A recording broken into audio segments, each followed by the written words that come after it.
Salam Media. This is Salam Media coming to you live from South Africa.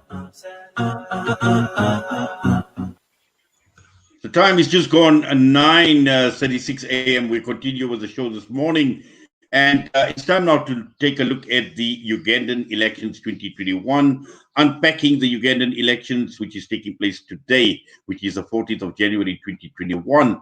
And we join on the line by Stephanie Wolters, Senior Research Fellow at the South African Institute of International Affairs. Stephanie, good morning to you and welcome to the show. Good morning, and good morning to your audience. Yes, welcome, and we thank you. We do appreciate your time with us this morning. Now, Stephanie, African elections, never a dull moment, and today we know the Ugandan elections are taking place, and we know that African leaders tend to want to stay in power for a long, long time. And I think if we look at Africa, let's not just as a side remark, we've got a person like Donald Trump, who I think has taken lessons out of Africa as well, wanting to stay in power for longer than he should. But just coming and looking at the Ugandan elections, the elections are taking place today. And in unpacking them, what are some of the issues that are playing out in Uganda? Well, since you've mentioned the longevity of many African leaders, that is certainly something that applies to Yoweri Museveni. This would be, if he wins this election today, his sixth term in office. He has been president of that country since 1986, and he has twice changed the constitution in order to be able to stay on longer.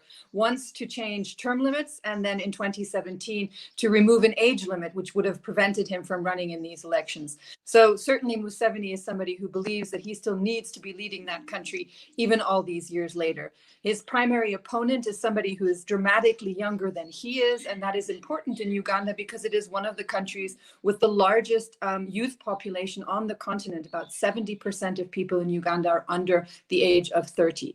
So those are the dynamics today in terms of the election there.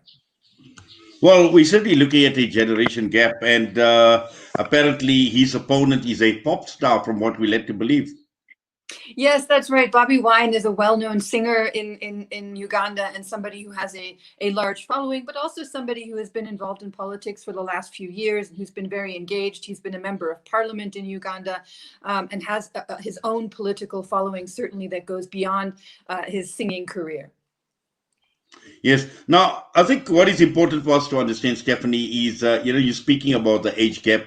We're speaking about a generation gap, and we see this right across Africa, not only in Uganda, where many countries in Africa have a relatively young population.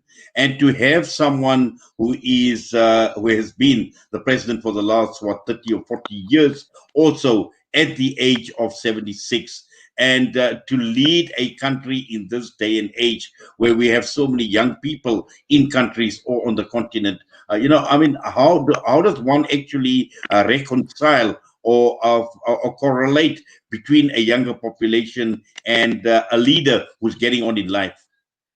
Well, I think what Museveni would argue is that he is someone who has experience and who has led the country to greater stability. And that is, to some extent, of course, true. He has led the country to end the war with the Lord's Resistance Army. That was about a decade ago. And he's made other big strides for the country in terms of economic development, international development. He's positioned Uganda as a country that is also an important player in the region. Uganda is the largest troop contributor to AMISOM, the peacekeeping mission in Somalia, and has played an important role also in South Sudan. Although in Eastern Congo and in terms of its relationship with the Great Lakes, Uganda has played a more destabilizing role. But of course, the real problem here today is, can the youth express their vote, and will their vote count? Will their vote be heard? And we have seen in past Ugandan elections, and again in this, a lot of violence against protesters, against opposition politicians, against journalists. We've seen the suppression of freedom of speech and free media. And that, of course, is also a big feature here today. So if the youth vote, for example, weren't to go Museveni's way, the big question is, will that be allowed to be heard? In other words, will these be credible and transparent elections? Exactly. And I think one of the key issues here is, on the one hand, we have got one candidate with tremendous experience, and then somebody obviously who has seen the glitter and the glamour of the world. And when we're talking about leadership and the type of leadership that Uganda needs at this point in time, and to try and find a balance, the needs of the country from a political perspective, and also the needs of the nation to provide that type of stability and to take the country forward. And I think this is where the dilemma actually comes in when we see leadership and leadership vacuum in general in many parts around Africa. Yes, I think that's true. And I think one of the things we can see with Museveni is that with his National Resistance Movement party, which is, of course, originally a military movement that brought him to power, he hasn't really cultivated young successors, natural successors to himself. In fact, one of the things that he has done, rather, is give preference to family members, his wife, his son, who's an important player in the security services. And so he seems to be creating some sort of family dynasty rather than trying to nurture real political competition, even within his own party. And that, of course, is a big problem. But again, the biggest problem we're looking at today in Uganda is the level of violence, the level of suppression, which really makes the outcome of today's election already questionable. We don't know if there will be transparency at the polling stations. We've had a lot of observers who've been denied accreditation. And so already going into this day under a dark cloud. Well, certainly, and from what we've read as well, Stephanie, tensions have been running high in the build-up to the elections, and we're not too sure. We know the election is taking place today, but I think it's after the election that is actually going to matter. And the case in point, obviously, still fresh on everyone's mind, is what had taken place in the United States of America, the storming of Capitol Hill, and we know this is Africa. And the risk is extremely high at this point in time. Yes, absolutely. And we've seen, some key foreign donors and foreign partners of Uganda's already expressing concern about that. The European Union yesterday expressing concern about potential violence as a result of the deployment of the Ugandan army throughout the capital, Kampala. And of course, in November, when Bobi Wine was arrested, we saw a dramatic crackdown on those protests with 54 civilians being killed by the security services. And that's a really substantial massacre fundamentally.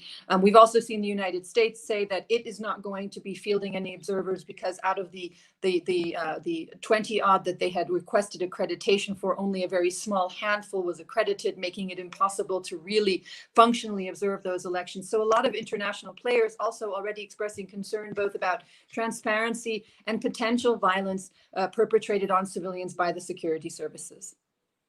Now, obviously, Stephanie, this election comes at a difficult time in the COVID-19 era, in the pandemic era, and that obviously creates further complications as far as the dynamics of elections go in Uganda. And looking at the African Union, and just to understand the role of the African Union when it comes to elections, like the election that is taking place in Uganda, and we in a situation where we've got our very own President Cyril Ramaphosa, who is the chair of the African Union at this point in time.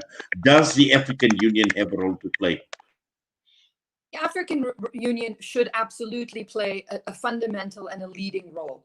Now, the African Union has obviously some well-developed election observer missions, and it usually does deploy a mission, and there is a mission in Uganda as well. The problem with these kinds of missions, though, is that they're deployed too late on actual, just shortly before the polling day, when in fact we know that the entire campaign period, the whole environment in a country is fundamental to how people understand and have access to political debate. And so observer missions, whether they be the African Union or someone else, tend to have limited impact. Domestic observers, on the other hand, are very important because they're usually in large numbers and they're able to really see what happens at the polling station. Now, the African Union also tends to take a very conservative view of elections. It is very rare that the African Union, an observer mission, will be critical of the host government, will be critical of the incumbent, who tends to be the victor in many African elections. And so in many ways, the African Union's credibility as an independent election observer is very much in question.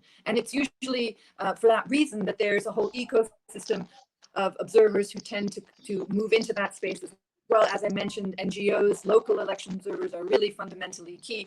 and then a handful of other international observers like the European Union and like other non-governmental international players. It's usually important that there be a wide variety of those voices on the ground. Well, Stephanie, thank you very much for that. Obviously, we are going to be watching the space. We will be watching the outcome of the elections. But for now, we thank you for your time, for making yourself available and talking to us here on Salam Media. All the best to you. Thank you very much. Stephanie Wolters joining us this morning, unpacking the Ugandan elections that are taking place today. We're going for a break. We'll be back.